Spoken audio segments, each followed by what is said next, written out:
Good evening, everyone. We hope you are doing well and safe. I am Dr. Rakesh Meena, participating as Assistant Professor, Government Medical College, Ratlam, MP.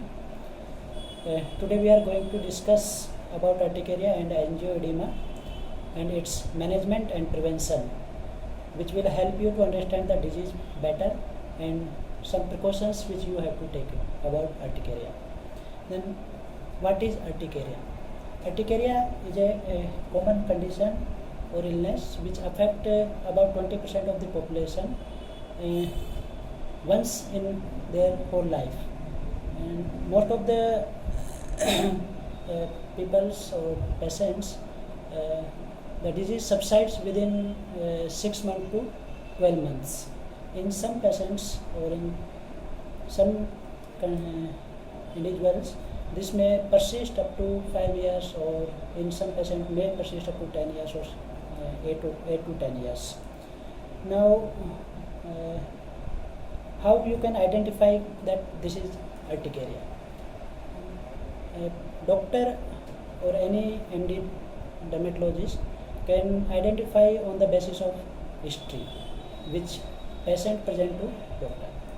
The urticaria basically present as transient evanescent hives or wheals. The hive or wheals are the raised plaques, erythematous raised plaques associated with itching. And angioedema is the swelling of the soft tissues. Usually angioedema occurs over eyelids, lips, mucosa inside of the mouth, genitalia and throat. In throat, edema of the larynx cause emergency condition, that is laryngoedema, because larynx is a vital organs for our speech, and this is an emergency condition if urticaria occurs or affect the throat. Now, what is the cause of urticaria? Urticaria is basically the symptoms are occurred due to the release of histamine, which is a chemical which marks cells inside our body which release histamine in due to triggering of some factors. Those factors may present inside our body or they are from outside sources. In outside sources, the triggers of histamine may be food allergens, some drugs, or some bees or stings that may trigger our mast cells to release histamine. And due to release of histamines, the wheals or urticarial plaques or angioedema occurs in our body. Now, what are the food allergens which commonly are causing urticaria? In children, mostly cow's milk and some nuts and some citrus fruits, which are commonly encountered in the cause of urticaria. Now, the urticaria is further divided into acute urticaria and chronic urticaria. Acute urticaria, most common cause of acute urticaria is bees and stings and some food allergens and some drugs even may cause acute urticaria. And the chronic spontaneous urticaria or chronic urticaria is basically due to some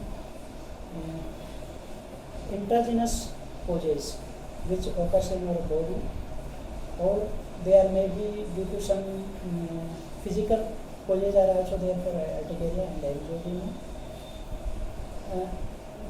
In our body there is one enzyme, angiotensin trypsin, is enzyme inhibitor alpha, that may also cause angioedema and urticaria.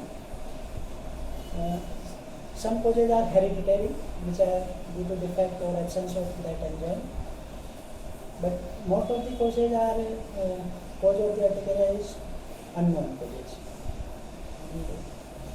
Very, very difficult to identify one cause for urticaria because mostly the cases are having one or more causes may be associated in one particular patient, so it is very difficult, and there is no need of any test in chronic spontaneous urticaria. Some tests are advisable in hereditary or enzyme deficiency causes of urticaria.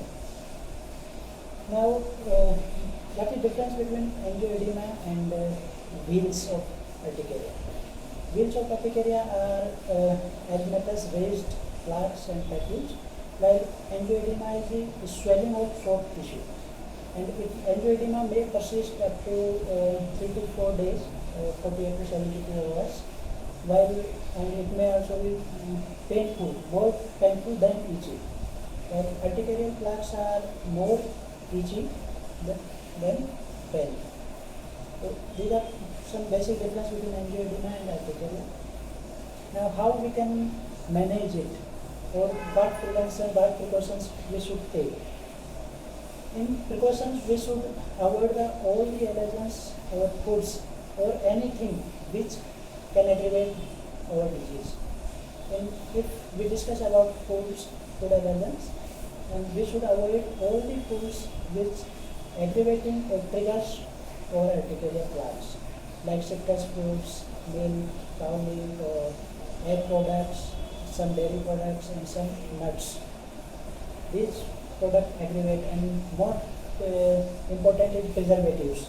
We should avoid the packed or junk foods. Though all the packed and junk foods contain preservatives, so those preservatives are allergens and trigger our mast cells to release histamines, and that can lead to urticaria. Another thing is we should not maintain a diary to rule out the cause of drugs for urticaria. If we are taking some medicines from a long time, or which are necessary for us for secondary causes of disease, then we have to make a diary which drug is causing urticaria, then we should avoid all those medicines which are causing urticaria.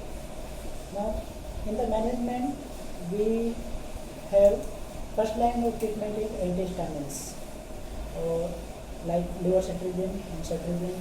All the H1 antihistamines or class 1 first generation of antihistamines are the drug of choice, and second generation of antihistamines, because first generation antihistamines causing sedation.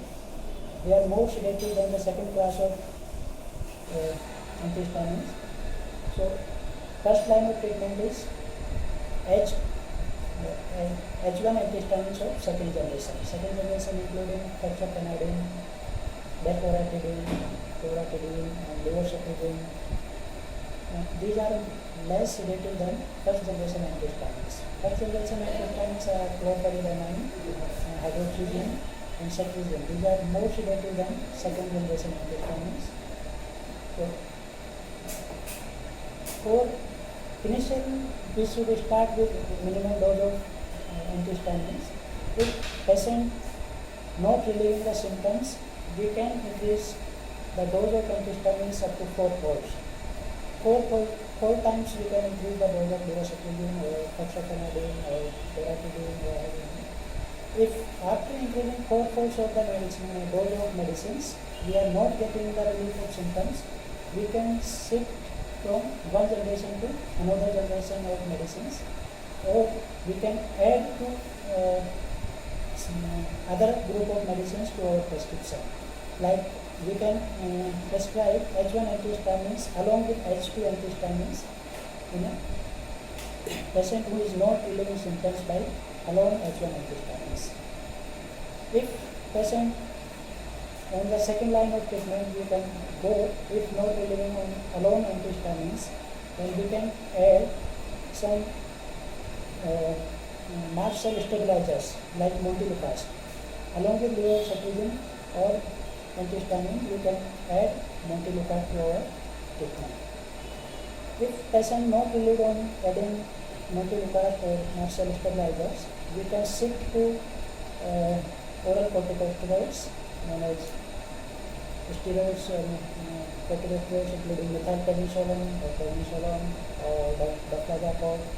We can choose as per patient's age and type of patient and choice of the patient. If patient is not improving further, then we can go to some higher medicines or some higher class of autoimmune suppressive medicines like cyclosporine or azathioprine, or there are some other class of drugs which are helpful in the management of urticaria. So I hope you understand well about urticaria in short. Thank you.